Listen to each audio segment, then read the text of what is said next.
So my name's Bartlett. I'm a non-binary, queer, transgender person.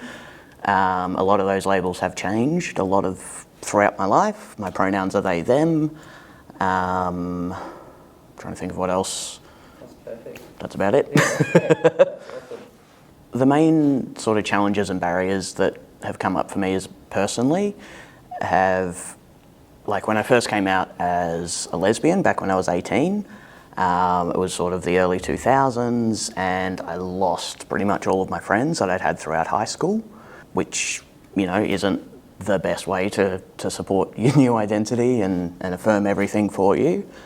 I worked through all of that and then went to, you know, figuring out at about 34 that I was trans and non-binary, and had that aha moment of realising that's an actual identity you can have.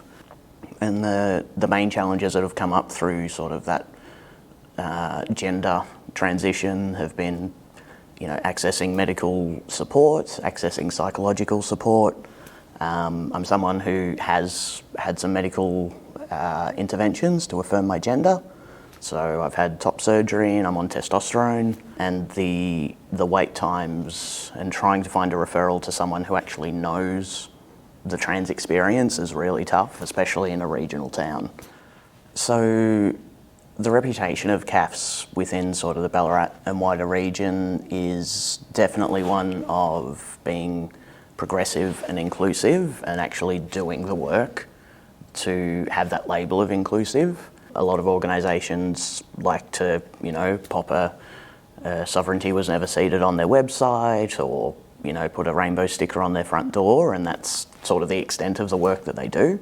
But I know through personal experience and through a lot of connections that I've got with CAFs that there is the actual work happening behind the scenes to, you know, change the internal processes, to educate their staff, to actually be inclusive of diverse genders, sexualities, ethnicities, backgrounds, sort of the whole spectrum, which is amazing.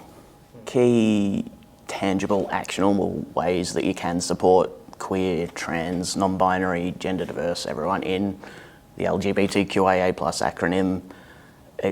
To me, it comes down to not assuming anything, and being explicit and open when you're asking questions. You know, as simple as having a field on your intake forms for pronouns and preferred name. Like I've legally changed my name, and that process takes a long time, but it doesn't mean that services you engage with in the meantime shouldn't be using that new name. And yeah, it comes down to sort of not assuming things. Don't assume if someone's sexuality, and assume that their partner is someone with different reproductive organs. Just ask the questions up front and leave the space for the person to tell you the information and make it a safe, open space for them. And to me, the importance of inclusion comes down to each person stepping back and actually analysing their own privilege and accepting that privilege isn't about things have been given to you, and it's not about you not having to work for anything. It's the fact that you didn't have all of these hurdles in front of you to get to the same point that a lot of other people do.